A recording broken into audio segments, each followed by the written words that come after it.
Members, good morning. We have a quorum. It is already past the appointed time for the meeting, and I will call the meeting to order now. We had the last meeting on the 28th of February, and we took up two papers together. Those were response papers from the administration, and they were CB bracket 155511 bracket 02 and CB bracket 1598002. Members again asked questions on those response papers, and the administration has already drafted a new paper in response, and that is CB bracket 1715 bracket 01. As I said, I would like to focus our attention today on the follow-up matters from the last meeting, and also matters that have not been responded to by the administration, including the BSD's impact on private redevelopment matters, and also the refund or reimbursement mechanism for redevelopment programs, and also the time limit for doing so. I'd like to remind members to see whether you have any declaration of interest to make. The clerk reminded us last time that we should be reminded every time, and that is what the clerk proposed. Yes, it is a little troublesome. In fact, before you speak, you can declare your interest. Then if you decide not to speak, then you do not have to declare interest. Sorry, the speaker does not come through. Mr. Chen Kam-lam, Chairman, I would propose that since we might still need more meetings, many more meetings to scrutinize the bill, and if we have to declare interest every day, I believe many around this room have property, and if we have to do that every time, either we would flout the rules if we forget to do so, or we would be wasting time. I would say, therefore, that if we have already declared interest once, we should not have to declare interest at every meeting that follows. I believe that would be in line with the rules of procedure. No, sorry, no.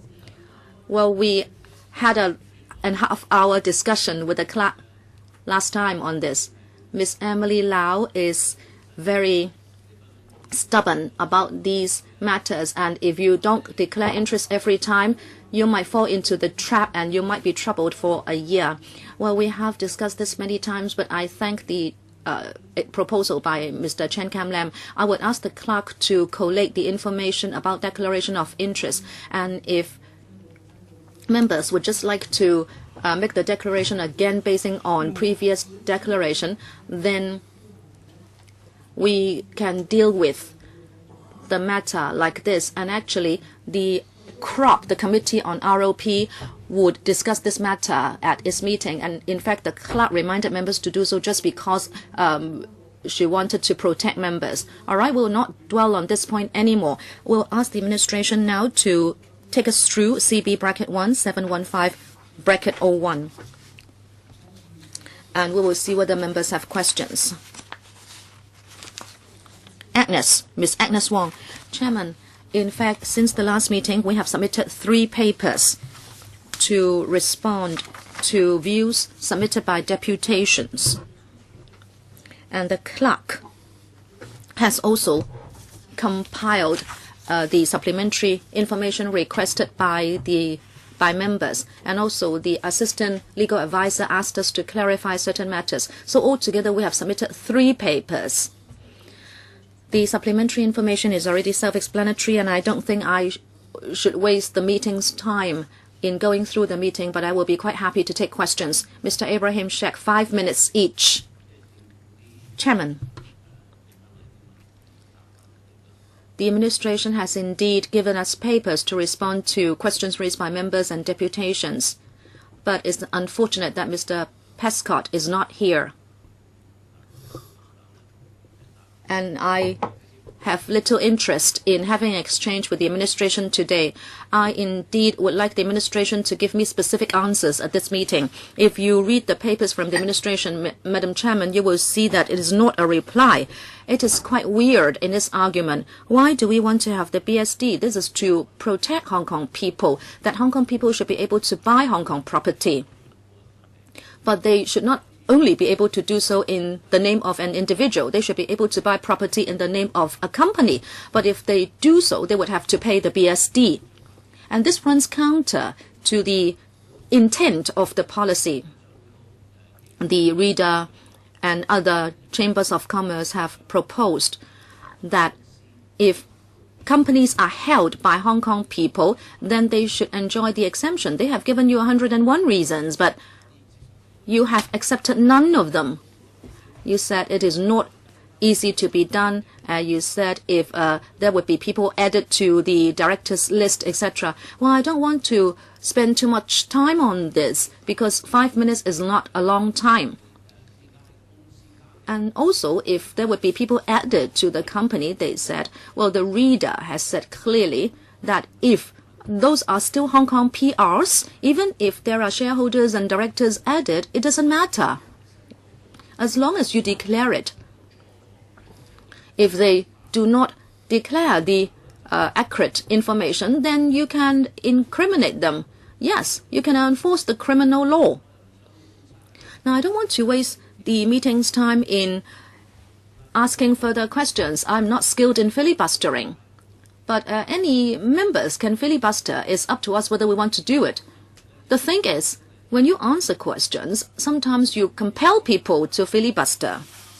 You say you won't allow people to add names to the list of people holding the company. Why not? You say it's difficult to enforce the law. Why is that so? Why can't we add a Hong Kong person's name to a Hong Kong company?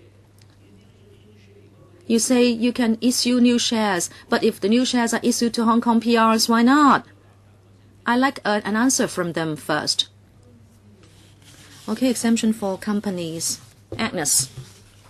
Thank you, Chairman. I think we mentioned before that if we allow any exemption, we should have view of a few principles. One, that the exemption should not create a loophole so that we go against our policy intent. Number two, that the exemption should be objective, fair, and transparent so that the enforcement agency, meaning the IRD, can really enforce the law. Those are the two main principles. With regard to exemption for companies, as we have explained, the declaration mechanism is such that under the CO, people can make use of many ways to say that prima facie they are still directors, but then the controlling stake may be changed already by the issue of new shares, by the transfer of shares, etc. And the IRD will have no way in knowing this. Chairman, please, Mr. Sheikh, why not allow the PS to finish the answer? I will give you time to follow up because nobody is waiting to speak. Well, no, don't waste my time. You say you have difficulties. Don't just tell us what difficulties you have. You have to look for solutions. Why just tell us it is difficult? We know that there are difficulties. And the two principles you said, we have already given you all the information, but then you just repeat the principles and difficulties. If there are difficulties, you should look for solutions. It is no use for you to tell us about difficulties. If you need more manpower, if you say it's difficult, then the buyer should declare on oath. And if they don't give you the accurate information, then they have committed a criminal offense. So why can't you do it? I think your question is clear. So, PS, why don't you give specific answers to these views advanced by members and also deputations? What are the enforcement difficulties, please? Yes, exactly. I was going on to that point. If there is a lie told in the declaration, well, you say it is easy to enforce the law. But the thing is, the IRD has to know that indeed there has been a false declaration before they can enforce the law. I was saying that in many respects, the IRD will just not be able to know whether the declaration is true or false. And I can give you an example. For some companies, Even if the shareholder is a Hong Kong PR, but if it is incorporated overseas, then the company just doesn't have to declare to the company's registry or the stamp duty registry. And the ILD will have no way to trace this shareholder, whether he is a PR and whether he has transferred his shares. If there cannot be any tracking down, then how can the law be implemented? This is one implementation difficulty. It is not that we don't want to think about solutions. I just like to state the actual difficulty. Well, Madam Chair, I think she is what she said suggests as if that the ILD is totally incapable. I don't think you should assume that all the people of Hong Kong would would lie to you. Our system is based on the requirement for declaration. Anyone making a false declaration should be arrested. How is it that you don't know when people make a false declaration? Now, if the exemption would require them to declare, and everybody would be is making declaration every day, and you say you can't make arrests. Now, if people have breached law, I think you should prosecute such people. If you are unwilling to enforce law, then there's nothing we can do. The ILD actually prosecute people every day because of the violation of the Inland Revenue Ordinance. Don't suggest the ILD is totally incapable. I think your bureau is incapable, not the ILD. Is there any response from the ILD? I think the Permanent Secretary has already referred to the difficulties faced by the ILD. Is there anything that the ILD would like to respond? Ms. Kwan? Thank you, Madam Chair. Let me first supplement a few points. When it comes to the, before we look at the operational aspects, I think we must reiterate that we have two other overriding principles to consider in dealing with Mr. Sheik's suggestion. One consideration is that initially when the government launched the BSD, the original intent was that it should be a demand management measure, and the demand would include demand coming from non-Hong Kong PRs. From the legal perspective, we normally treat individuals and companies as two separate legal entities, and that has always been the legal principle that we have followed over the years. So in exploring whether or not we would deal with companies held by non-Hong Kong PR, whether or not they should be exempted, I think we should still differentiate between individuals and body corporates. Any further supplement from the ILD? Mr. Wong, Commissioner? Thank you. As Ms. Kwan said earlier, our principle is that a company and an individual under the Inland Revenue Ordinance and the Stamp Duty Ordinance are two separate entities. In dealing when one deal in the shares of companies, it's the same as the selling or buying of shares and properties. We've now increased the stamp duty, so we always treat a company like an individual. According to the new proposal, if you own a property, you'll be affected by the new stamp duty. So I think we need to enforce the concept before it is effective. Mr. Sheikh, why don't we let Mr. Paul Chair to ask this question, and then you can go for the second round. Mr. Chair. Madam Chair, I think Mr.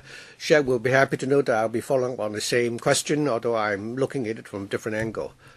My impression is that in recent years, the government tends to overkill, and as a result, they would overreact to an issue.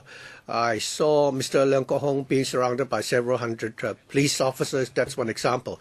Another example would be the incident involving milk formula, and so many people have been mobilized to deal with such a issue which is not so important. I think the issue now is not only to tackle the expensive property prices, but you are now destroying a basic foundation or principle that people operate a business in the form of company. Although we have more and more laws in Hong Kong, but basically it should be premised on the fact that most people in Hong Kong are law-abiding. If each and every time the affidavits or the declarations made by individual, if you have any doubts that the person could be lying, and as a result you have to come up with different ways to tackle the problem, to ensure that there's no loopholes, and the government simply will not be able to operate.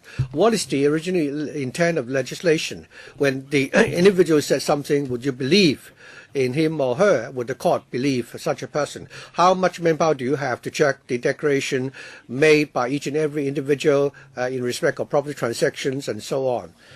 How can the system that you intend to implement be foolproof? If you do not believe the companies and individuals, people, if you believe people are willing to take a chance because they won't be found out if they lie, is it because of that you need to widen the net so extensively to prevent speculation by companies? When stocks are being issued, do you need to look at each and every individual concerned to ensure that they have not lied? Or some people may, decide to take a chance. They may use their own name to hold the property, but the ultimate owner may be somebody else. But what are you going to do? Are you going to arrest everybody?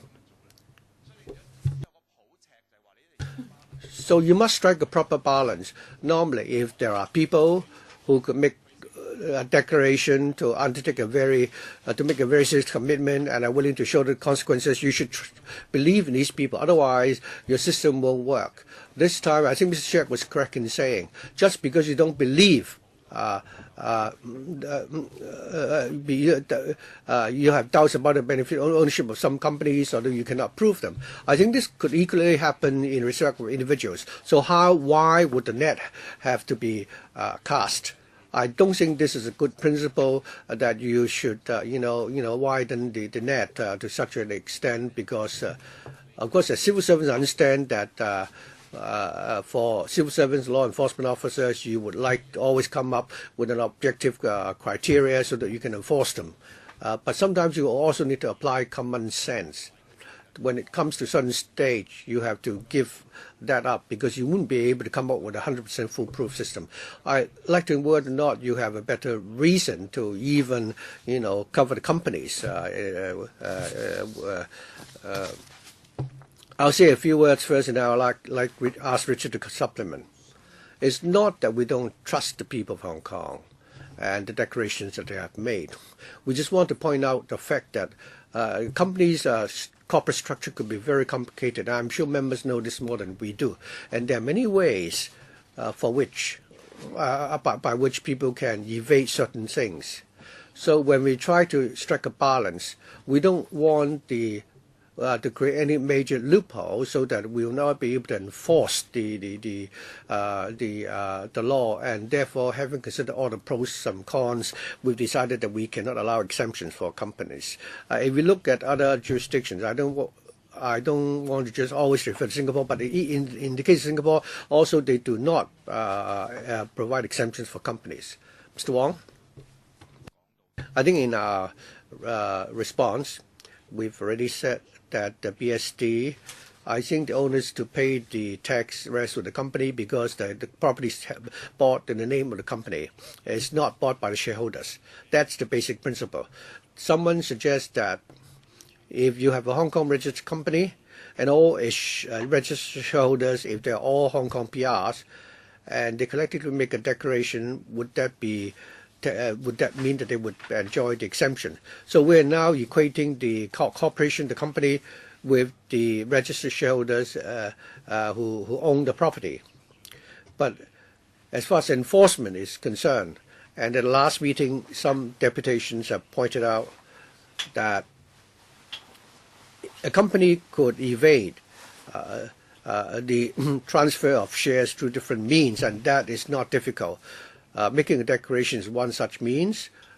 Let's say the first time all the registered shareholders will make a declaration saying that they are not acting on behalf of other people and that they own the, the shares of the company, and they give the undertaking that they will not transfer the shareholding unless the shareholding is transferred to another Hong Kong PR.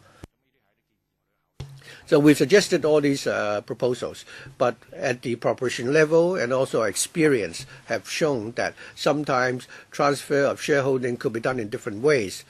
Apparently, the Hong Kong PR can still stay as the registered shareholders, but the title have already been transferred to somebody else, and it's not easy for us to check that. And if you have a company with 5 shareholders and they jointly make a written declaration, that is, they are the shareholders of the company and they apply for an exemption. But suppose one shareholder, without letting the other shareholders know, sell his shareholdings to another Hong Kong PR, then the company will no longer enjoy the exemption. But if we have to come up with regulation to hold this company accountable, it would be controversial because the other shareholders would claim that they don't know. So that would also be a difficult situation to deal with. It would also weaken the effectiveness of the measure that we are proposing. May I follow up? Should I queue up again? You may go on. Madam Chair, I must reiterate once again that for any piece of legislation, you have to allow for some loopholes because, nothing is 100% foolproof. The question is, at what stage would you have to, stand back? Otherwise, you have to mobilize so much resources. If you take the 80-20 principle, you are applying 80% effort and you only, achieve a 20% result. A sensible administration will only deploy 20% resources to achieve an 80% result. It's simple logic. Just because you can't take enforcement against the companies. And using an example, under our existing tax system, is there any regulation which does not rely on the taxpayers making a declaration that what they are saying is true, and you only hold them accountable if you discover any irregularities afterwards? Or can you come up with a foolproof system to ensure that nobody can evade the tax? There is no such system. And you must agree with this. You can only come up with a system requiring people to make a declaration and to show the responsibility. And if people are caught cheating, then they will be punished severely. If you have two shareholders, they claim that they own 100% of the shares, and you say no. So how can you prove that that is not the case? I think the questions raised by many members is that, including Mr. Ronnie Tong, if people are willing to make a declaration and to show the responsibility, and you still don't trust such people, then there's nothing we can do. Perhaps I'll stop here first in the response. Well, I'll make a simple response. We understand that there is no legislation that can be 100% foolproof.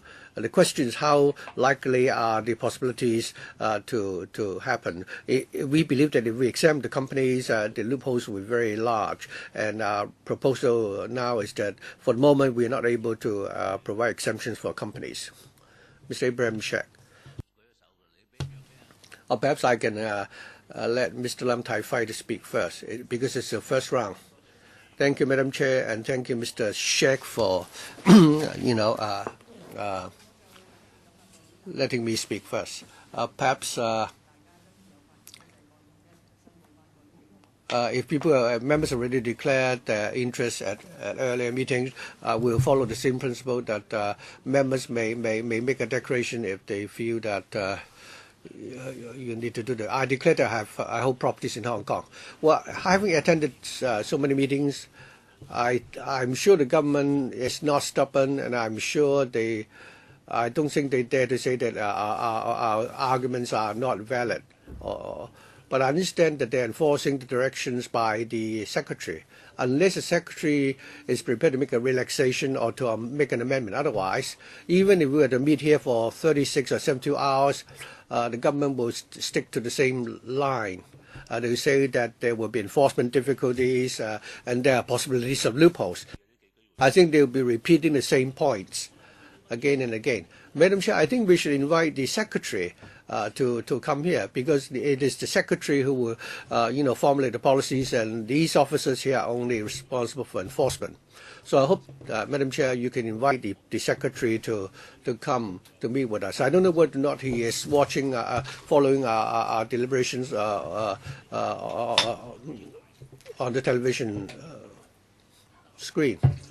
So you say the loophole is very large. How large would the loophole have to be before you consider that it's not acceptable? Is it 5 out of 100 or 5 out of 1,000?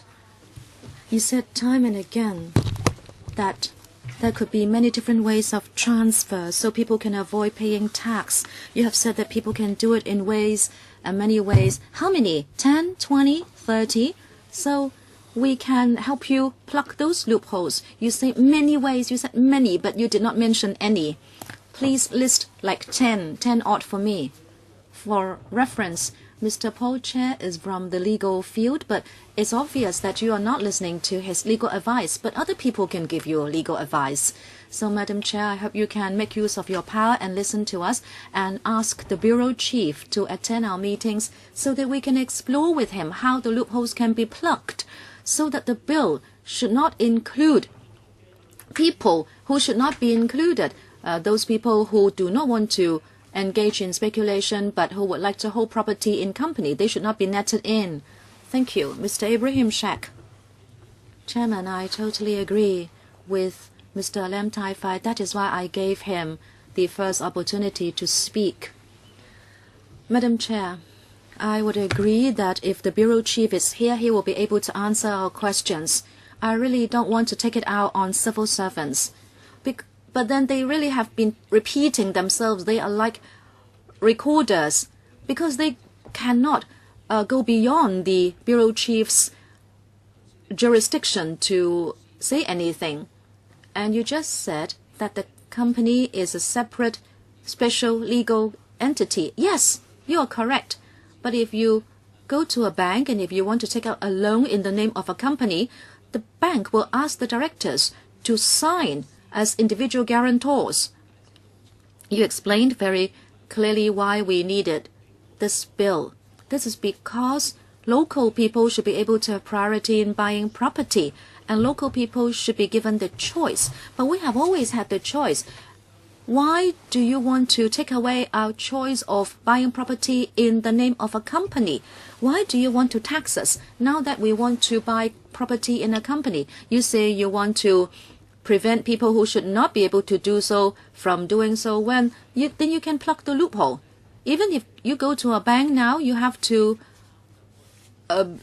swear or make a declaration in the name of an individual. And if you make a false declaration, you can be imprisoned. You can't just ask us to trust you. You are just public servants. You serve the public. You are not above the public. You must understand that we pay you, we pay your salaries. We don't ask you to come here and for us to listen to you.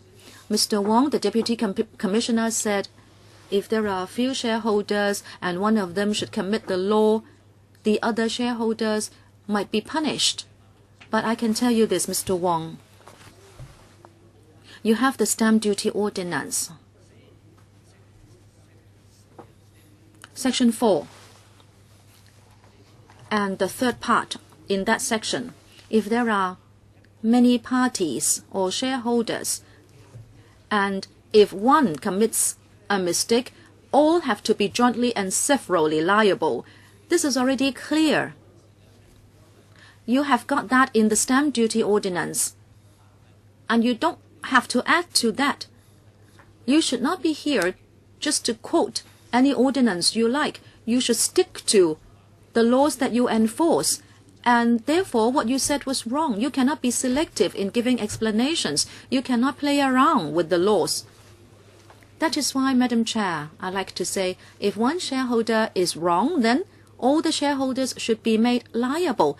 This is because they have already enjoyed the concession.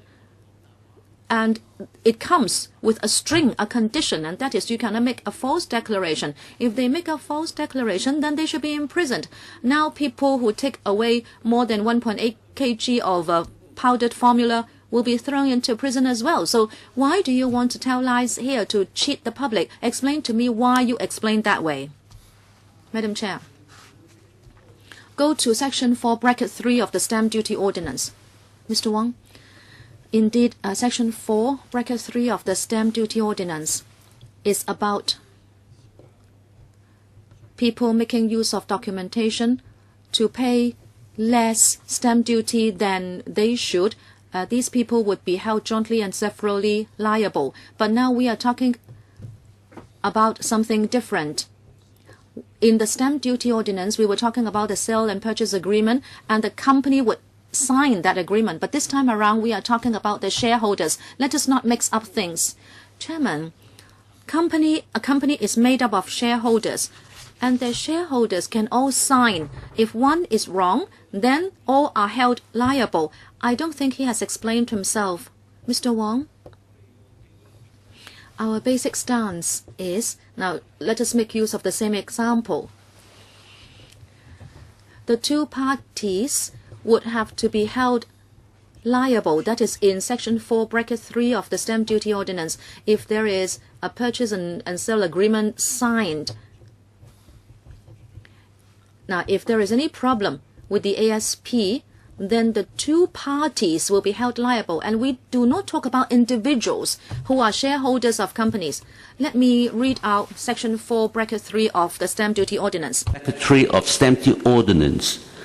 First part, all the parties liable to stamp an instrument, which usually include all the parties to the instrument, such as both the vendor and purchaser. And 2, any person who uses such instrument is liable jointly and severally for payment of the stamp duty. 頭先黃生講咧，因為如果有幾 Just now, Mr. Wong said if there are few shareholders, then it's difficult to enforce the law because if one is wrong and the others have to be held liable, then it's not fair. So I'm just fitting in the Stamp Duty Ordinance to his explanation. But now he is telling me that that is the Stamp Duty Ordinance, but this one is different. Madam Chair, the spirit of the law remains the same. You cannot just say one ordinance is different from the other. You are an official, but you cannot be above the law. We have to stick to the spirit of the law. Look at the spirit of the law. You should look at things that way, Madam Chair. You are an official. You cannot tell me at one place they are the same, at another place they are different. Maybe we should ask the Hong Kong U to come here to see whether we can interpret laws this way. Thank you. Mr. Hu Chi-wai.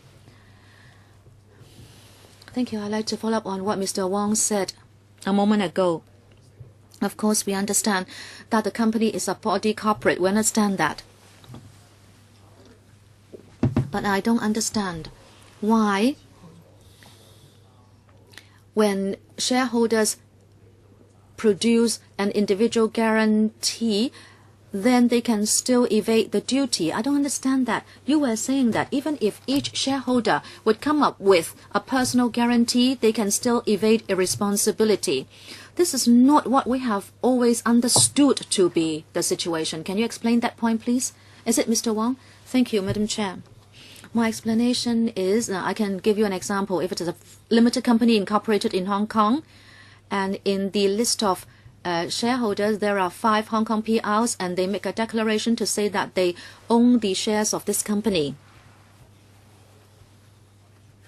Certainly, they have made this statutory declaration and they have statutory responsibility. If there is any false information given, then they may have to be held liable both criminally and in a civil way. I was trying to explain that one of these 5 shareholders might, without the knowledge of the other 4 shareholders, assign his shares to another person. Now, if that is the arrangement, then we will have to chase up this company for the BSD, and the other 4 shareholders, even if the 5th one, would also have to be held jointly liable.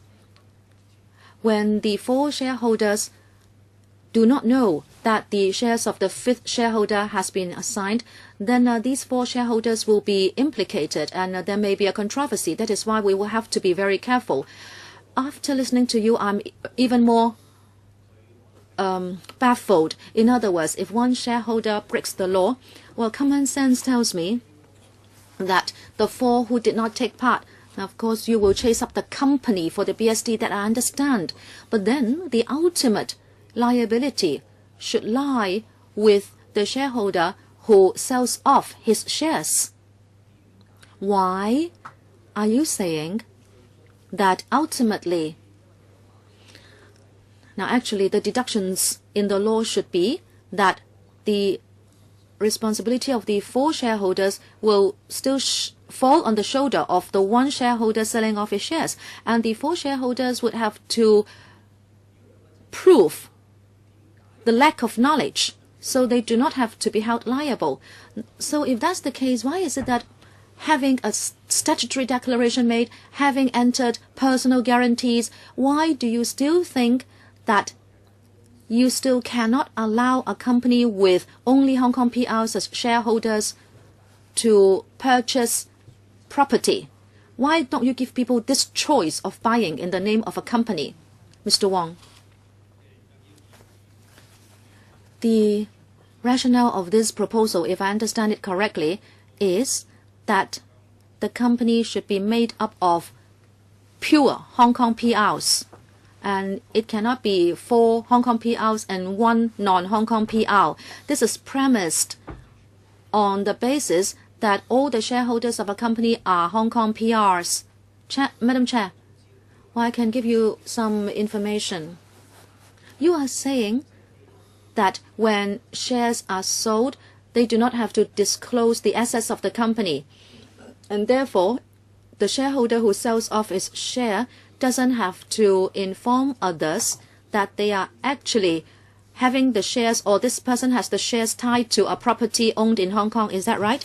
Mr. Wong, you can do many things by to transfer the shares. Now, of course, the easiest way is for this shareholder to sell off his shares to another. But then you can make use of different ways to do it. Can you also tell the public what do you mean by different ways? Maybe we are really uninformed. Say, for example, they can make use of an option. And this one might be waiting to exercise an option. On the face of it, this director is still a shareholder, but then he has no shareholding anymore. Mr. Tommy Zhang. Madam Chair. I heard Mr. Ibrahim Sheikh say that we should not corner the officials because they are just following the policies. But Mr. Wong, I am really baffled. You are the Deputy Commissioner for Inland Revenue. You are quite high-ranking, but it seems you know very little about business. In a private company, especially small private companies, we will not allow you to sell and buy shares without our knowing. I don't know about listed companies, but we are small companies, and usually when you buy or sell shares, at least some people have to know it. And very often, we would use options to take over your shares, and you cannot sell it to people outside the company. You explained your worry, and that may be one of your worries. And if that is your worry, then I can reassure you there is no need to worry. There is no problem. The few shareholders should be blaming themselves if they have found somebody like that to be a shareholder. But then if you allow people to hold shares, and if the shareholders know that there are so many professional accountants around, the professional accountants will tell you what to look out for. If you partner with a few or 10 odd people, they will alert you to the possible difficulties, and that will solve your problem. What you said just doesn't appear to be any problem to me. My company is not big, and usually when shareholders buy or sell our shares, we have to give consent because we might want to take over the shares because we don't want any other people to join the company. I think this is very common in Hong Kong if we operate SMEs or even micro companies. This is very common. So what is your worry? I would really hope that if you have so many misgivings, our administration is really smart. You would make the laws and you don't want people to amend the laws. You don't allow people to amend the laws because you say you have thought things through. But then no, recently what we have seen is that you have not thought things through. Don't believe that since you already have the support of the majority of members in this council, you can mess with the details. I've been in this council for a long time. I've seen many pieces of legislation which have been a mess. I don't want to really, target against you, Mr. Wong, but I think the answer you gave was really very bad. If that's your answer, I hope the Bureau would have to reconsider the point made by many of our members. That is that since you don't want to target against these people, you want to hit against outsiders who make use of Hong Kong companies. I think if you want to do that, it's very simple. Mr. Sheikh already said that I think you only need to require them to make a declaration. Very often we would resort to declaration. What's the problem with that? If they dare to break the law, they will have to be held criminally liable. If people dare to break the law, then I think they have to show the consequences. We want to come out with a good piece of legislation. After all, it's not going to be permanent. It's not like milk formula. In the case of the milk formula, that ordinance is totally ridiculous. It's totally against the core values of Hong Kong. As far as this legislation is concerned, I think we've already stated our points very clearly. So I think you need to go back and seriously consider allowing exemptions to companies held by Hong Kong PRs. So anything further you'd like to add? No. Would any officials like to respond? Mr. Paul Chair. Madam Chair, first of all, I have to make a declaration because I not only own properties in my name, but also in the name of companies. There are many reasons why people hold properties in the name of companies, but this time you are actually abolishing a tradition and a custom which has been in place for so many years. So you need a very good reason for that, rather than the fact that you simply want to adopt short-term measures to tackle the property market, and then you are going the long-held tradition in Hong Kong. I've already said in the first round that to enforce the law effectively, you have to trust the people, and you have to believe that people will not take the chance of making a false declaration just in order to not pay the stamp duties. If people are willing to do that, and I think people would like to cheat more money if they have to face imprisonment if they were found out. And not just for the sake of the stamp duty. I agree with Mr. Richard Wong from the ILD. I think if you want to come up, think of every scenario and plug every loophole, of course you have the duty to do that. But when it comes to a certain stage, you have to apply common sense. That is, you have to know how a society actually operates. And don't just come up with fairy tale ideas. That is not the right approach to enact legislation. We need to be more practical. I also like to emphasize that we should work by the 80-20 principle. You can't aim for 100%, because it's not possible for any legislation to achieve 100% effectiveness. Using Mr. Wong's example, if one of the shareholders transfers his shares and nobody knows about it, if the requirement is that all shareholders will have to make an individual declaration before the company can enjoy the exemption, to some extent you've already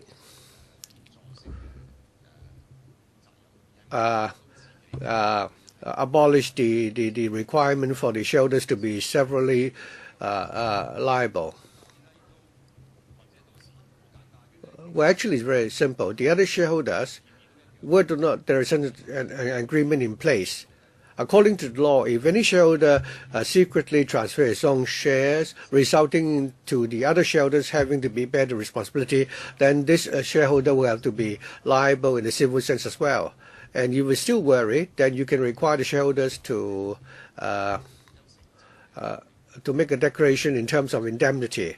And I don't think that's a problem. If there are people in Hong Kong people who generally want to buy whole property in a new company, and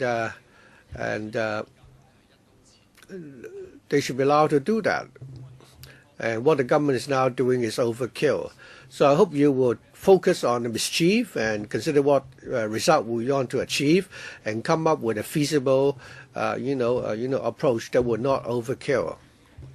I don't want to compare ourselves to Singapore all the time, because Singapore is well known internationally for being for overkill, because that is not good for Hong Kong. Because in Hong Kong our success is not due to our tendency to overkill, but rather we rely on our trust in the people, we rely on common sense and the assumption that people will abide by the law. If we do not stand by this principle, I think the whole system will collapse. Of course, if people don't speculate properties, you don't need to enact this piece of legislation, but that's too idealistic. But still, that doesn't mean that you need to legislate for everything. And when you enact a piece of legislation, you've not clearly thought out all the possible consequences. If you overkill, as in the case of the milk formula restriction, how many times can you overkill like that? Otherwise, the entire integrity of the government will and the credibility of the civil service will be destroyed because of that. Mr. Wai-king. I'd like to seek some clarification. Many members have pointed out that we don't want to overkill. Could you tell us, that is, according to the number of cases that you have on hand regarding the transfer of shareholdings of companies, how many cases are there which involve shareholdings which have been transferred to non-Hong Kong PRs? Now, before the law comes into effect, had there been how many of such cases have already taken place? Before the enforcement of the law, we have records for 2 to 3 years about transfer of corporate shareholdings. Could you tell us, among these transfers, how many such cases are there? I don't think it's difficult for you to check that.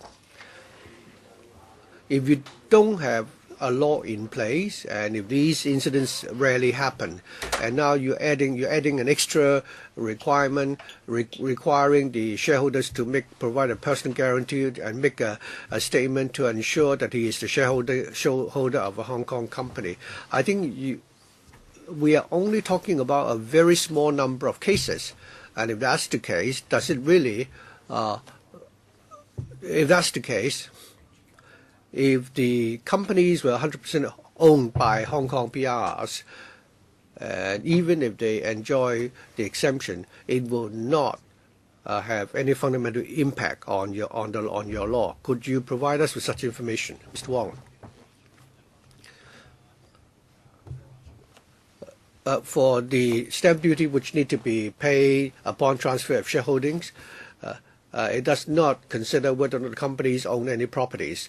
So we've not deliberately collected any such information regarding transfer of shareholdings of companies involving transfer of properties. So you don't have such information.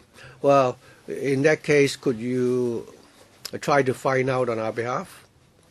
Would that be possible for you to go back and check? Well, that would be quite difficult, because every day you have transfer of shares of listed companies. Of course, for private companies, the transfer of shareholders, the people involved will have to pay stamp duties. But there's no need for them to tell us what are the assets held by the company. Chairman, that's not my question. My question is this. First of all, the transfer of assets of a company, of course, we're not interested to know about that. You are now focusing on this scenario. A company has bought a property, and then the shareholdings of the company is transferred to a non-Hong Kong PR. That's the scenario you're looking at. So my question is whether you could tell us from 2010 or 2011, you're only talking about several hundred odd cases. Could you conduct a study? Could you provide such information? We do not have such information because transfer of shares involve the transfer of shares. The Stamp Duty Office will record the number of shares which have been transferred, and then a stamp duty will be levied on the basis of the contract notes.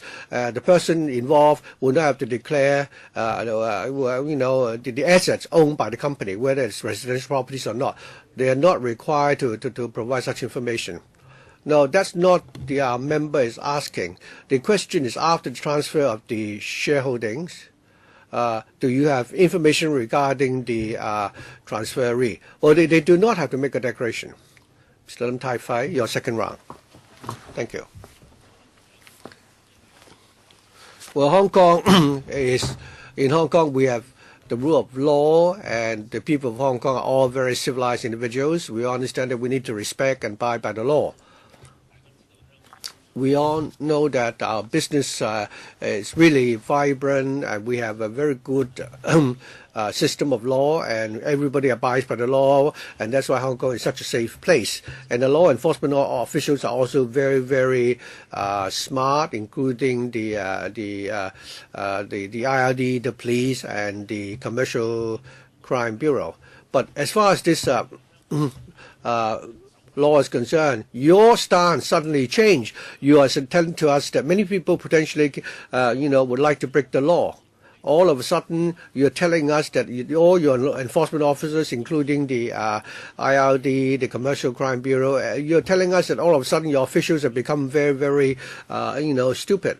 So why have you changed your mindset like that?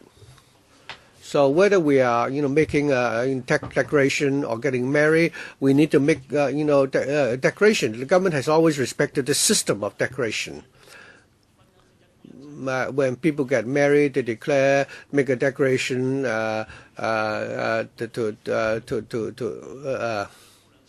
and follow the principle of monogamy. Are you assuming that people all want to have more than one spouse and so on? I mean, in this incident, you want to target against non-Hong Kong PR speculating in Hong Kong properties. You're not. It's not your intention that you don't allow people of Hong Kong to buy properties. So that's not your intention all along, that you don't want to allow Hong Kong companies to buy properties. Why is it now that you are adopting a different method to stop Hong Kong companies from buying properties? The Hong Kong administration will need to win the trust of the people. To win the trust of the people, you have to believe in the people. It's not the case that you want the people to trust you, but on the other hand, you don't trust them. Well, such an approach will only further aggravate the contradictions, and there will be more and more public discontent.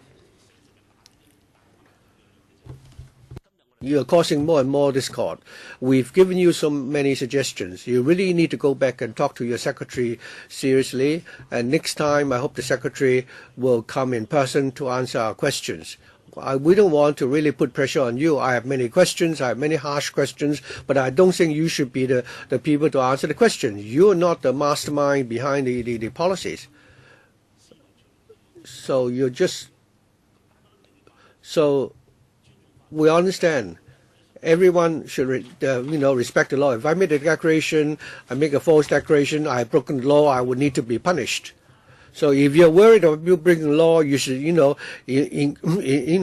increase the penalty. When somebody breaches the law, you can fine them, tens of millions of dollars in order to have the deterrent effect. It costs money to buy a piece of property. Comparatively, the stamp duty only make up only a few percent of the property value, or 10-odd%, 15%.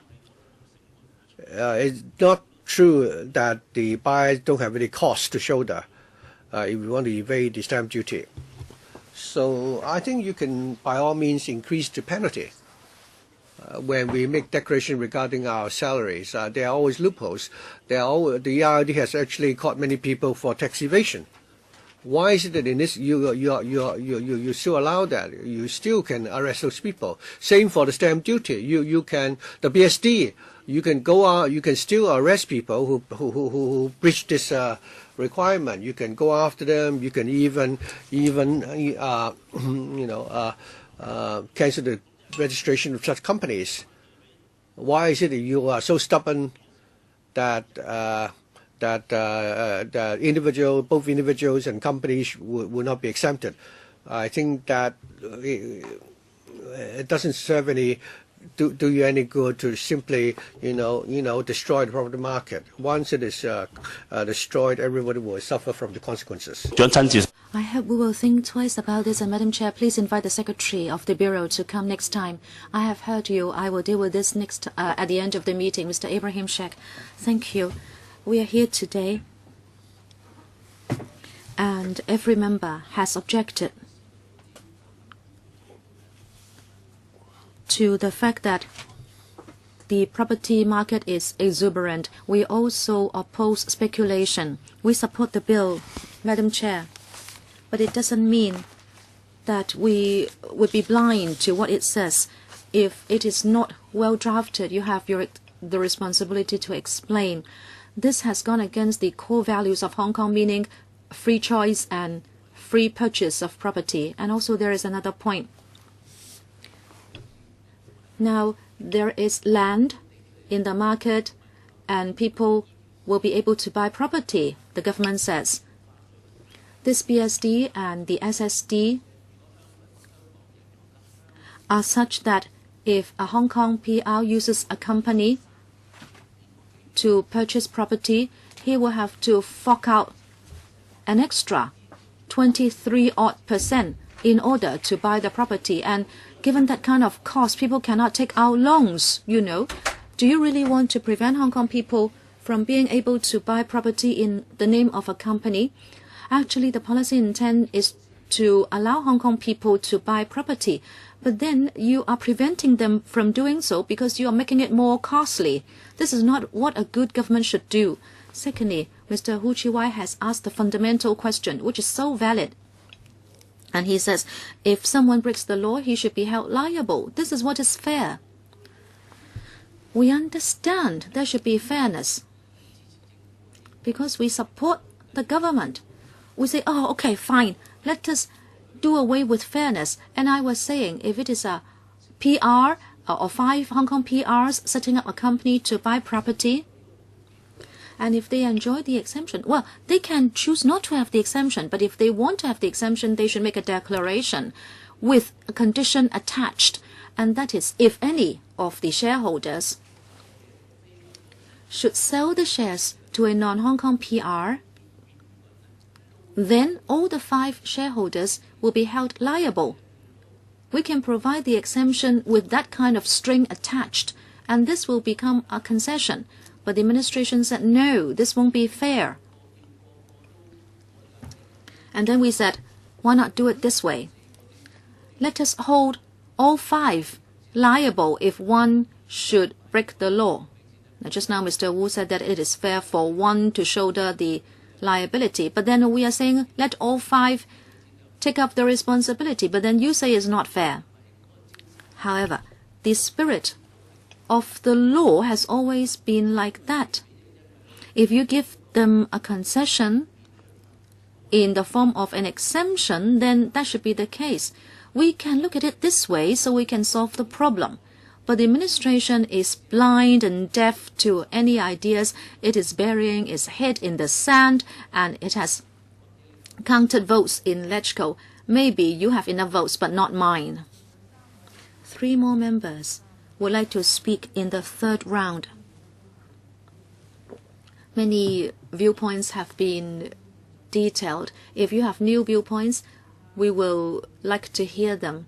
And then we'll have to see how we can deal with this, because actually there are other parts of the paper that have not been discussed.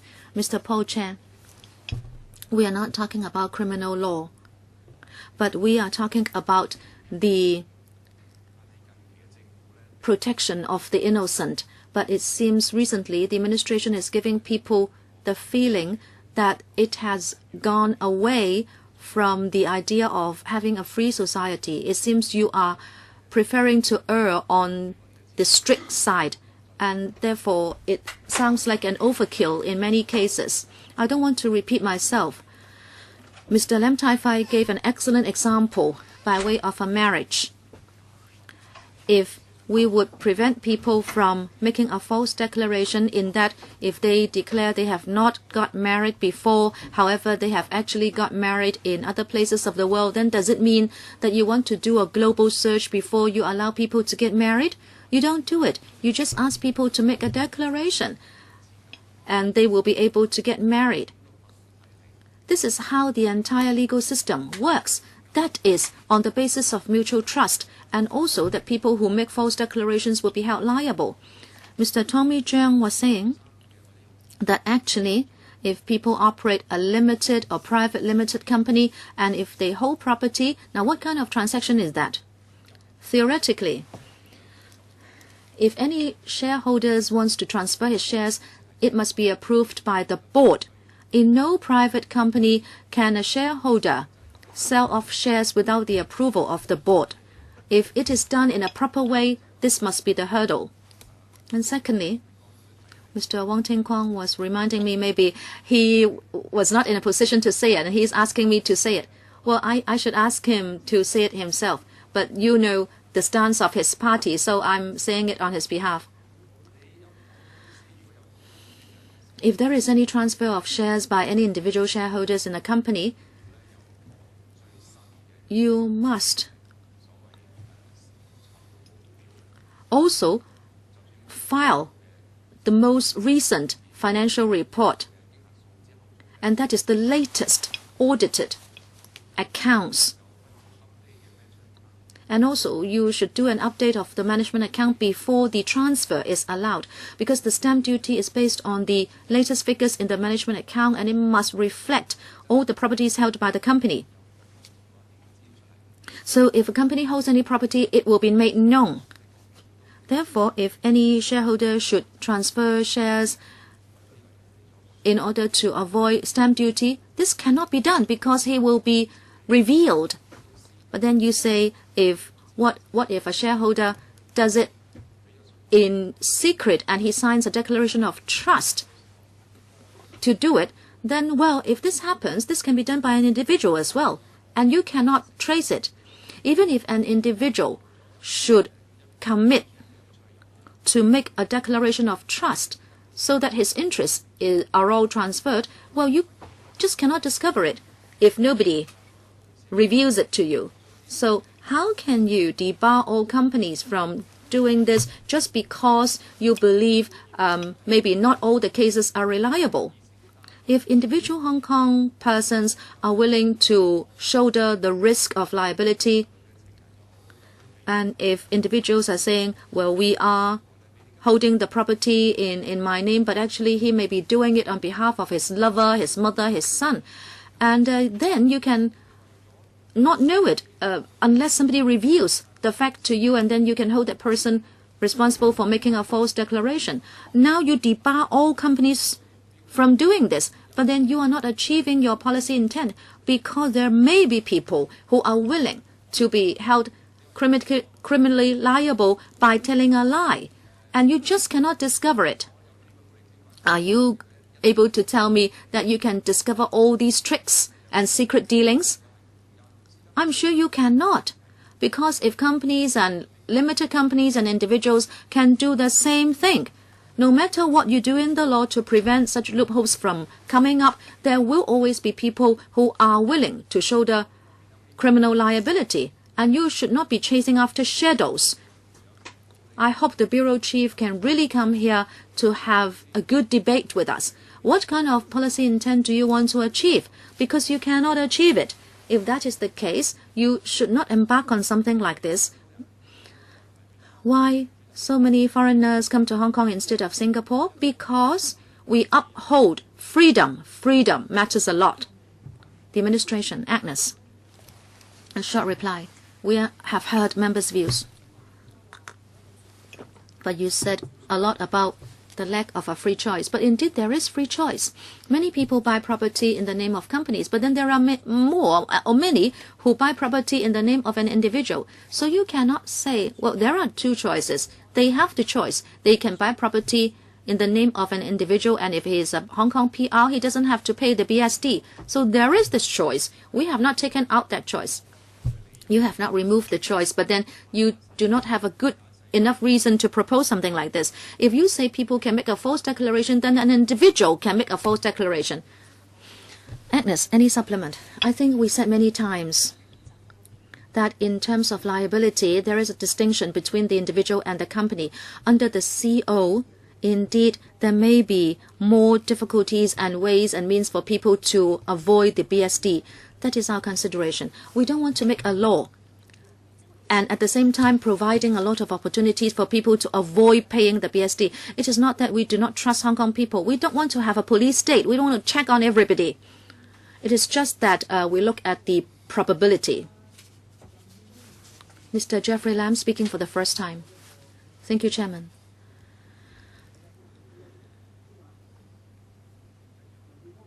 Is the mic on? Madam Chair. No light should come on. The mic is already on. Sorry, the speaker is not coming through. Sorry, the speaker is not speaking with the mic on. Thank you. Madam Chair, in recent days, I have seen that Hong Kong people are living in fear because of transfer of shares. Say, for example,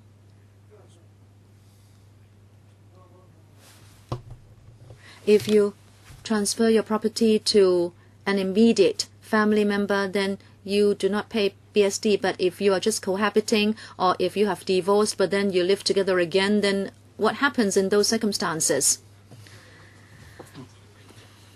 People are afraid of being chopped.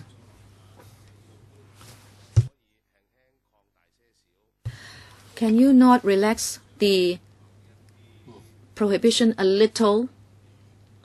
And maybe cohabitants can be exempted. This is so common in Hong Kong now. And also divorced couples living together. I have married my wife for decades and we have not separated. So this does not apply to me. But I have heard the concerns of members about the transfer of shares by Hong Kong companies. I think the concern is warranted. We are talking about Hong Kong PRs anyway. Why do you want to distinguish some Hong Kong PRs from others? And also, if there is a criminal liability attached, I am sure no one would lightly challenge the law. I therefore think the administration should listen to more views,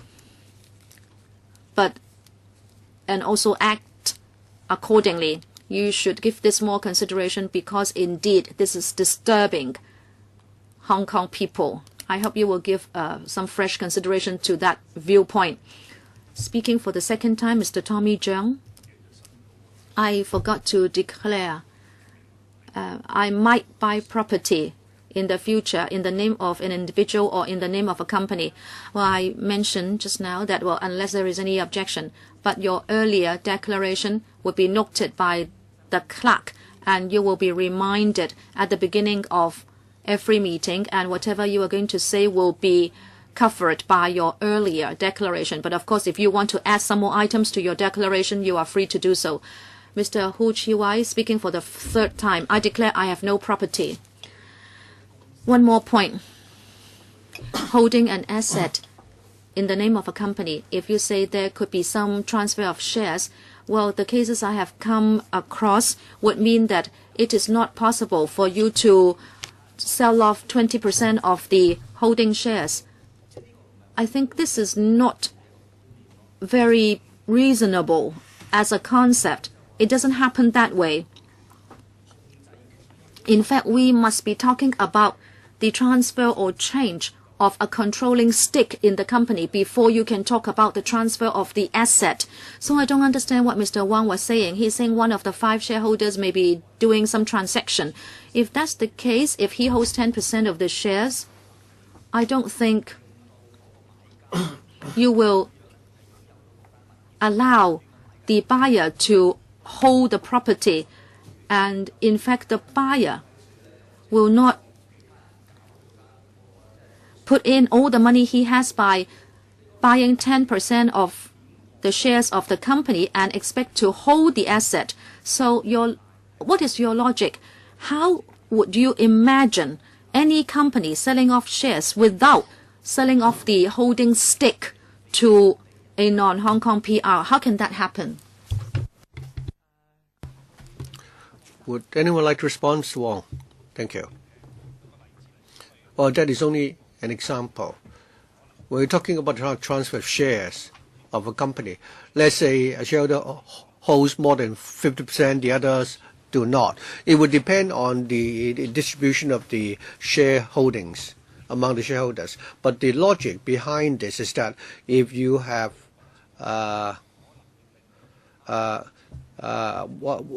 if the other shareholders who do not know and have to be held liable by what has been done by a single individual, that is controversial. I think we're talking about a scenario which will only arise when there is a change in the controlling share holdings of the company. Well, the tax is paid by the company and not by the shareholder. Say if one of the shareholder without informing the other 4 shareholders, sells his shareholding to a non-Hong Kong PR, then the company will have to pay the stamp duty and the IRD will have to go after the company for the stamp duty. And this is the concept that we're talking about. This is not an example that we've invented ourselves. This is an example suggested by members, and we're using this as an example to illustrate where problems may happen. Mr. Lam Tai Fei.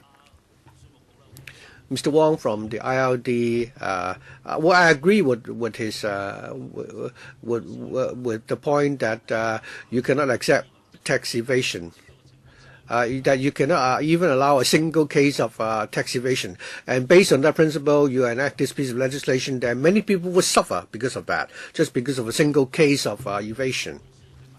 If you buy property with a company, you have to go to the land registry and the stamp duty office, and the transaction is registered already. If you want to apply for exemption, you make a declaration. After you make the declaration, you're given the exemption. I'm sure there will also be a registration to that effect. It's not that all companies will apply for exemption when they buy properties.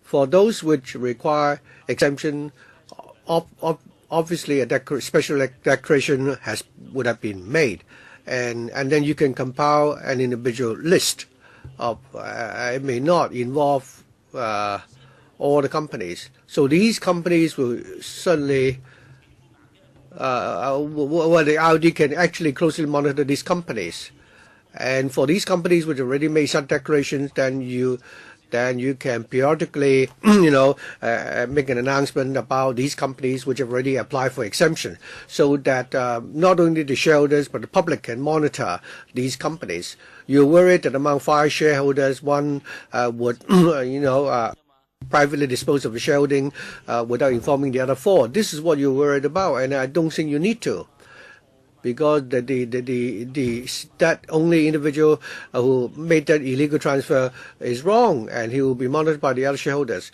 So you need to, let the shareholders understand that if they have, make a false declaration, they have to show a serious consequence, and for the transferee, he is like an accomplice in this illegal transaction. So you can come up with other means to tackle that, rather than adopting a broad brush approach, because it doesn't work. I have another question for the administration. Well, as far as this measure is concerned, I understand that you want to increase the costs for the speculators so that they would not engage in speculation. As a result, there will be an increase in supply in the market, and if the speculators go away, property prices will drop. Of course, if property prices fall by appropriate level, it's good. But otherwise, on the other hand, if property prices continue to fall, it may not be good for Hong Kong. During the time of the SARS epidemic, property prices dropped so much, but still, it wasn't good for the economy of Hong Kong. Don't think that as property prices continue to drop, by a large proportion, more and more people will come forward to buy properties. That is not the case. Another point is whether or not you have made an assessment, that is whether or not this measure can help increase supply in the property market, because many people hold on to several properties, especially the rich who holds many units of property, and now the property prices have fallen. They will hold on to them and they will simply lease them out, and once they've leased them out to tenants, it's not easy for them to dispose of them to the market. And when people hold on to the properties because prices have fallen and they don't want to sell them, and then they have to pay 15% extra tax. So in the long term, this may actually cut down on the supply, and the number of transactions in the market also drop. That's not intention. Your intention, I understand. You want more buyers to be able to buy the properties. But what we have now observed now is that the number of transactions has dropped, because users still don't have the opportunity to buy buy properties, even though prices have fallen. So is it your intention that nobody in Hong Kong should buy properties, and that would resolve the problem of housing shortage? So my question is whether or not this measure has increased the supply of property units in Hong Kong. I think this argument is very similar to Mr. Abraham Sheik's point earlier. They're similar but not the same. I think we're talking about several issues here. If we talk about the BSD, we want to give priority to the Hong Kong PRs. We understand the supply is tight, therefore we want to give priority to the Hong Kong PRs. Regarding the point about tackling speculation, we would like to tackle that with the SSD. So this is actually a demand management measure. It's not that we want to increase supply. In order to increase supply, the Development Bureau is now working very hard to try to increase the supply of land. Ms. Lam Tai Fei said that people may hold several properties. They don't want to sell them now, that the prices are not that satisfactory. Of course, they can choose to continue to hold on to those properties, and they may also lease them to the market. Well, that would help increase supply in the leasing market, and that may not be a bad thing. It is not that we want to rely on this measure to tackle the property market, but the property market is in an exuberant state at the moment, and we would like to cool it down. We hope that the market will cool down a little bit. Whether it's the FS or our secretary, they have repeatedly reminded the people of Hong Kong that the state of the market now is rather volatile, and they have reminded people to be cautious. We don't want to encourage people to buy properties irrespective of the consequences. Mr. Tommy Cheung, your third round. Madam Chair, the more I listen to the officials, the more confused I am. I suddenly discovered that Mr. Wong, the Deputy Commissioner for IRD, seems to believe that everybody is a criminal, and that all taxpayers are criminals, and he's worried and he is skeptical of everyone. Well, perhaps you should be more lenient and then allow some people to evade tax so that you can make arrests. You're not talking about supply. The Deputy Secretary, according to what the Deputy Secretary said, if you look at the incident involving the milk formula, when outsiders come to buy properties, pushing up prices, and Hong Kong people cannot buy properties, you have to do something likewise for milk formula. What you're doing now, do you know what sort of place Hong Kong will turn out to be? A colleague mentioned the period of the SARS epidemic. I don't think you need to go that far. In the year 2000, there were hundreds of thousands of people who suffer from negative equities. And and people actually took to the street in protest. The Deputy Secretary said that the officials reminded the people to be careful. I'm also very scared because the bubble might burst, but they would still burst without the government having to do anything at all, because what goes up will come down. When stock prices reach a certain level, it will come down again. It's not possible that the value of any asset will go on rising. I was in Tsim Sha Tsui yesterday. Do you know that in Kimberley Road and Austin Road there are so many vacant shop premises? Madam Chair, you live there. You live in that district. That's your constituency. In a place near the polling station there are so many vacant shop premises there. I seldom scold the property agents, but it's all a question of supply and demand. If there are no tenants, coming forward, then these premises will stay vacant. Very often, sometimes property agents, would ask me to help them, sell the properties. So I don't think you need to worry. What are you afraid of? What you're doing is really, weakening our core values, and I'm really worried that one day nobody will come to invest in Hong Kong or to shop in Hong Kong. Our colleagues are already saying that today we have, milk formula. Are we going to tackle, diapers or what? Previously, when the tourists didn't come to Hong Kong in such large numbers, I'm well served, when I go shopping. But nowadays, people ignore us if we don't speak Putonghua. Do we need to enact a piece of legislation to prevent that? So I think you really need to go back and, reflect our concerns to your superiors. Otherwise, I hope that what we are saying will be heard, because whatever you've done will really, destroy Hong Kong. It's like a knee-jerk effect. Somebody, hit on your kneecap, and then you will kick forward a little bit, and then you may by accident, break, a vase, which is an antique. Don't try to do something whenever Hong Kong people are not able to buy something. Well, what I'm saying is very simple. Why is it that you want to do this? Even if we have colleagues who support this, you cannot.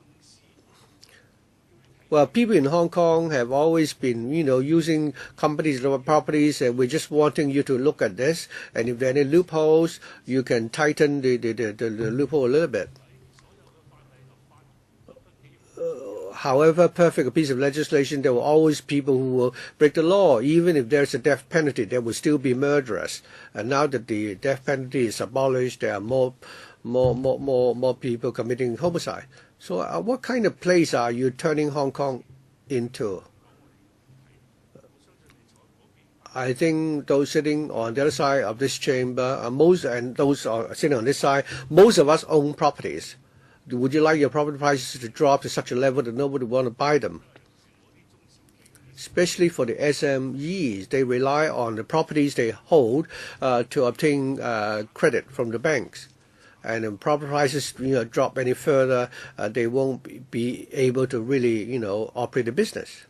In response, we fully agree that this is a question of supply and demand. Right now, we are in a situation where there is an imbalance between the two. What we want to do is only to tackle the demand side. As far as supply is concerned, we're working hard on that as well. I'd like to emphasize that we've never said that this measure will be permanent. And therefore, we've also proposed that there should be a flexible mechanism so that when we need to exit, we would be able to do that as soon as possible. And that's why we are proposing to do this by way of a subsidiary legislation, so that if we want to pull out of the market, we could do that very quickly. I think Ms. Kwan would also like to respond. We've heard many views from members. For example, whether or not companies should be required to pay the stamp BSD. I also agree with Mr. Chair. We also believe that most people in Hong Kong are law-abiding, so there's no question of the government not trusting the people of Hong Kong. However, let's talk about the statutory declaration. Why is it that we're saying that we need to explore? That is, the company being a legal corporate entity, we cannot accept that they be given exemptions. In the existing ordinance, we already have provision for a statutory declaration for individuals who buy residential units. They also like to make a declaration that they are acting on their own behalf. So we trust the declarations made by the individuals, and the individuals concerned also understand that they have to shoulder the legal responsibilities. But we're also concerned that the company is a separate entity, and therefore they should not be confused with the individual. As Mr. Rich Wong, the Deputy Commissioner, said at the beginning, on the 22nd of February, we announced the special stamp duty measure, the SSD. For the Hong Kong PRs, if they do not own any residential properties, they do not have to pay the SSD. Likewise, we have always said that the company as an entity should be separately dealt with. And our thinking is, with regard to the DSD, we will not try to see whether Hong Kong PRs will be holding Hong Kong property through the shares of a company. We will only consider whether they are holding Hong Kong property as individuals so as to charge them DSD. Thank you. Madam Chair. Yes, Mr. Tommy Cheung. A brief reply, and then Mr. James To, because he will be speaking for the first time. Just very briefly, sorry, Mr. James To. This is so hard on my ear. You say temporarily, but you are not willing to put in a sunset clause. If it is only temporary, then why not relax it? We are talking about company shareholders. Why can't you extend this to them? You seem to be standing on moral high ground, but I believe you have not thought things through. And then now that you have come up with the bill, you are unwilling to change anything. This is what I have known the government for. I think this is outrageous. You are not the smartest. Neither are we. But when we have the aspiration, when the community has the aspiration, you should try to accommodate it by changing your stance. James To speaking for the first time.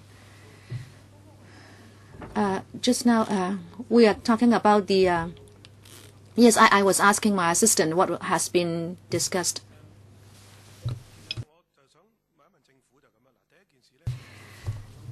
We were at the Philippine consulate.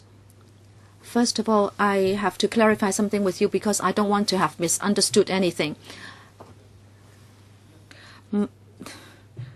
My common point with you is that I support the major principle of this bill,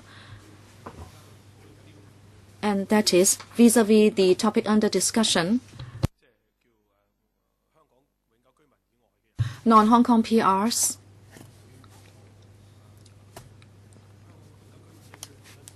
will not be treated the same way as Hong Kong PRs by being charged the same tax rate in the purchase of domestic property. This is the first thing. Since Hong Kong PRs have been able to hold property in the name of companies, now I'd like to ask the administration whether this is also their view, and that is, if you are of the view that Hong Kong PRs holding property in the name of a company, and that you think that there is a possibility of abuse and that there is a possibility of tax evasion. Now, if that possibility is relatively small, that you can actually accept companies incorporated by Hong Kong PRs so that they do not have to pay BSD? Or is it that no matter what mechanisms we can think up, no matter what factors we can propose, because we are really talking about relativity and the degree of difficulty.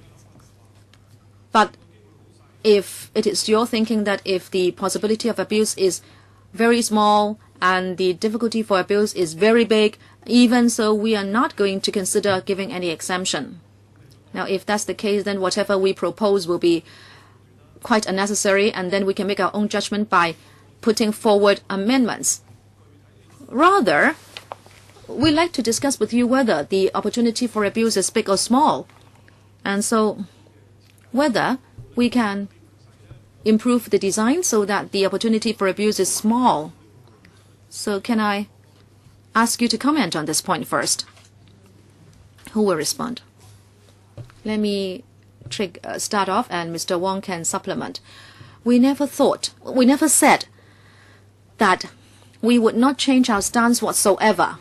As I said at the beginning, we have already put in exemptions, but then they should not detract from our policy intent. And also, objectively, and in terms of transparency, there should be these two elements, and also it should be enforceable.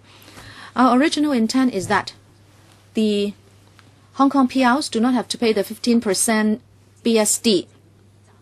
But for the time being, the administration is thinking that companies and shareholders are different entities. And as of today, in terms of enforceability, even if we go for a declaration mechanism, company structures can be very complex. And there can be many ways for companies to avoid the BSD. And the IRD will have no anchor to be able to check out any false declaration. And that is why, as of today, okay, fine.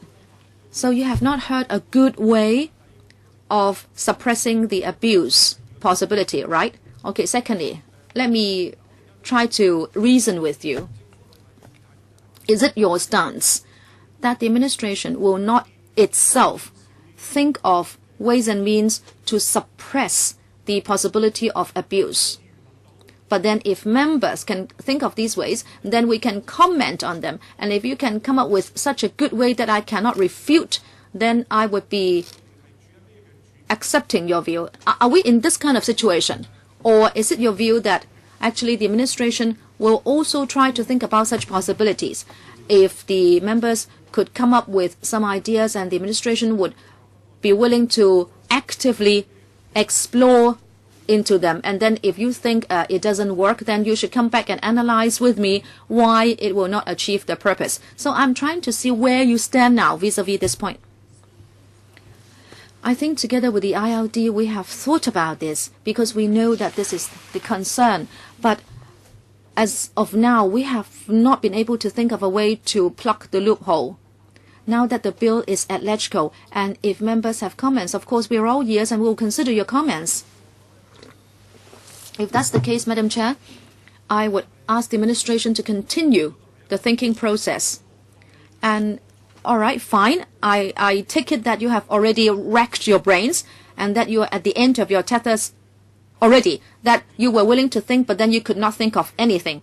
And Madam Chair, I would be happy to continue to propose ways to suppress the abuse opportunity, and I would ask the administration to comment, and then at least we can have this objective and rational discussion so that we can iron out all the actual perspectives.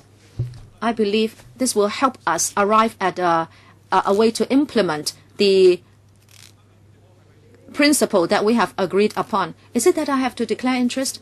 Well, I have said that if members do not oppose, I will rely on your previous declaration.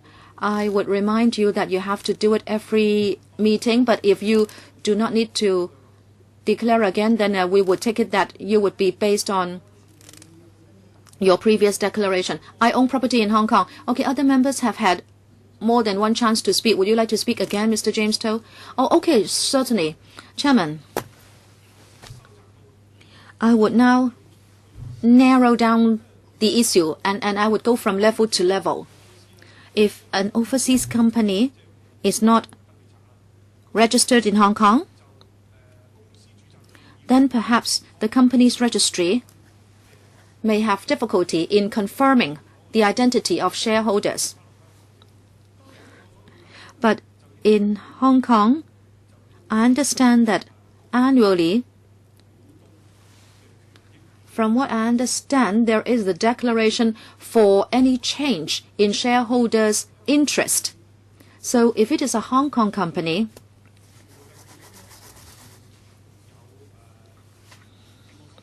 from what I understand, the information about shareholders is such that ID numbers or passport numbers are included. In other words, there is a statutory duty for shareholders to declare whether they have a Hong Kong permanent resident ID number. And of course, people may also own overseas passports, up to 100 maybe. But then as long as you are a Hong Kong PR, then there will be the exemption. Secondly, if there is any change to personal particulars, shareholders have to make the declaration. And if I remember correctly, they have to do so every year. Supposing within a certain number of years, the company buys a domestic property in Hong Kong, and supposing you charge them the BSD first, then maybe after 3 years, 5 years, if they come back and claim the BSD from you, do you think there is any possibility of abuse? And if yes, how big is that opportunity? Are you willing to go back and think about this? At least in this scenario, I think the abuse will be very small. Mr. Wong?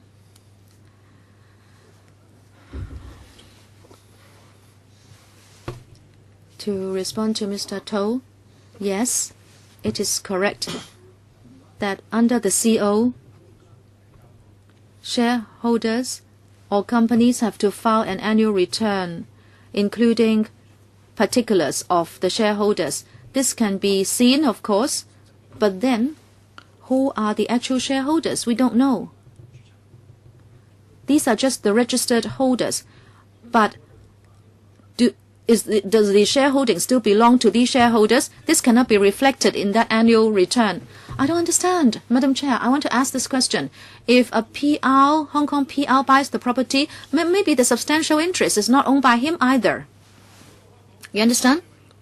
If together with Ms. Starry Lee, we buy a property together, then does it mean that we actually hold the property? Maybe I can make a secret trust. The same goes for shareholder holdings. The DC of ILD, you say the shareholding may not be held by the declared shareholders. So the risk is the same. It might not belong to a natural person, but it belongs to a secret trust. The risk is the same for individuals and companies. Can I say that? Mr. Wong? Sorry, yes. But we have to consider one thing. Who is the owner of the property? Who is the buyer? So that the buyer has to pay the PSD. On the one hand, the responsibility may lie with an individual, but if it is bought by a company, it belongs to the company. No, Mr. Wong, what I mean is,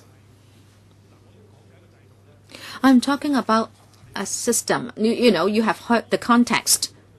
When all the shareholders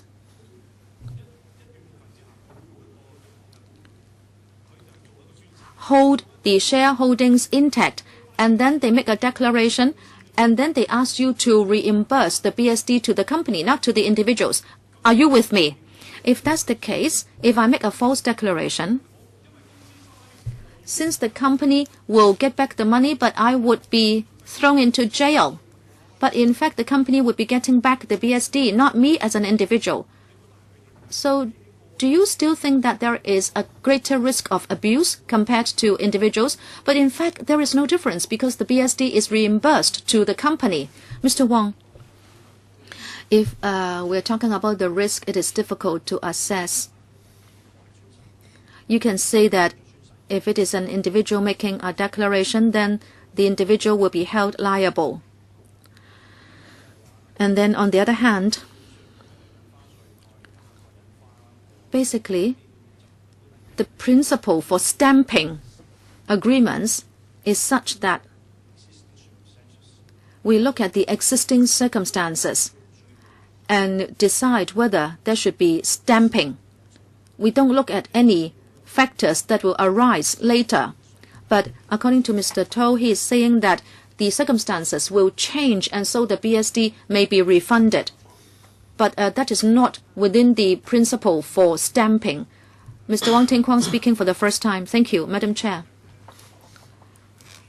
My stance is that I am inclined to support the BSD and SSD. But from today's discussion, I have heard something strange.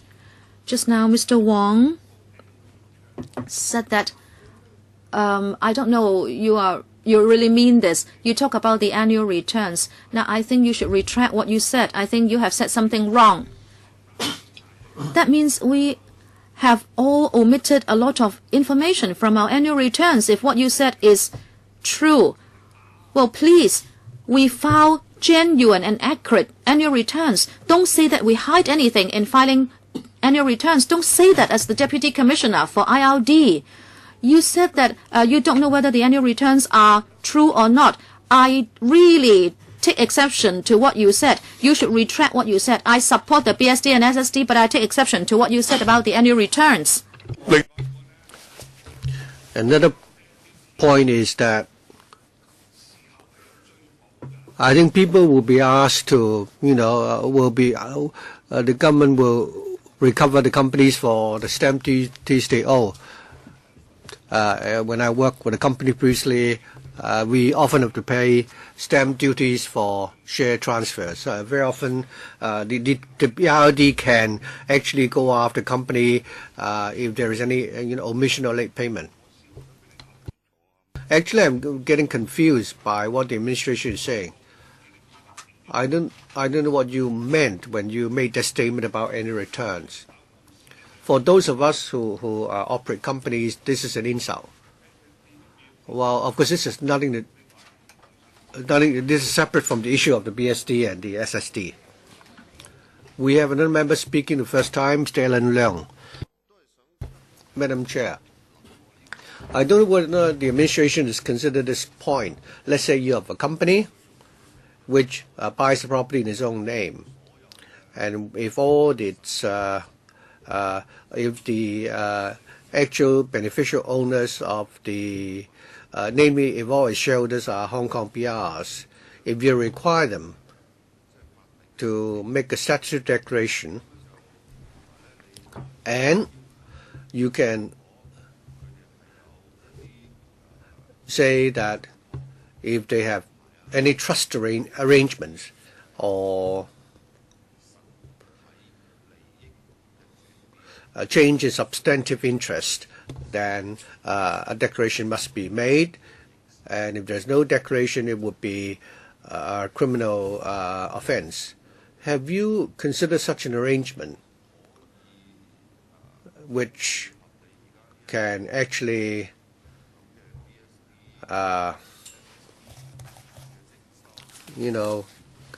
facilitate your collection of the BSD and SSD so that Hong Kong people can buy properties in the name of a company without having to pay the BSD? I'd just like to ask whether or not you've thought of this this minor point. Any response? I think we've been focusing on this issue throughout our meeting this morning. I know I was attending a meeting at the Housing Authority. On my way back, I listening to the proceedings of this committee using my iPad, but I've not heard any substantive answers.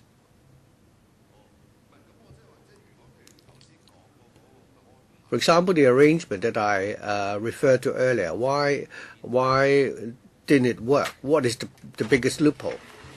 Now, who would like to respond to that? Madam Chair, I think in our earlier discussion, the administration made several points. First of all, our position now is that when a company and its shareholders are two separate entities, we're talking about a company now buying a property in its name. And according to the proposal, the company will have to pay a BSD. And some people from the trade and members suggested that if this Hong Kong registered company, if its registered shareholders, that is all its shareholders are Hong Kong PRs, and they jointly make a statutory declaration, in that case, could we give them an exemption? So that was the suggestion. Yes. So, first of all, It is the company which pays the BSD and not the shareholders. But in order to qualify for the exemption, members suggest that if all the shareholders are Hong Kong PRs and they make a declaration, they should be given the exemption. But then we're talking about two separate scenarios here. And also, if the shareholders after they made the declaration, they can resort to different ways to transfer their shareholdings to other people who are not Hong Kong PRs. In which case, the IRD, in the course of our investigation, may not be able to find out about such a transfer. Madam Chair, well, that's why I said earlier that you can make this requirement. That is, whenever there is any change, let's say the shareholding has been sold to a foreigner, for example, or if he made a certain, trust arrangement, be they, secret or explicit arrangements, then the person must make a declaration. If he does not, then it would be a criminal offense. And I think that can take care of the second point mentioned by the Deputy Commissioner. Regarding my first point, if the company's substantive interest is owned by 2, 3, or n number of people who are Hong Kong PRs, and it is not your intention to require them to pay the BSD. I understand that a body corporate is different from a natural person, but the body corporate is comprised of the natural persons, namely the shareholders themselves. If all these natural persons are Hong Kong PR, I don't believe this is the intention of the government of Hong Kong when it amends the ordinance. It is not your intention to ask them to pay the BSD, right?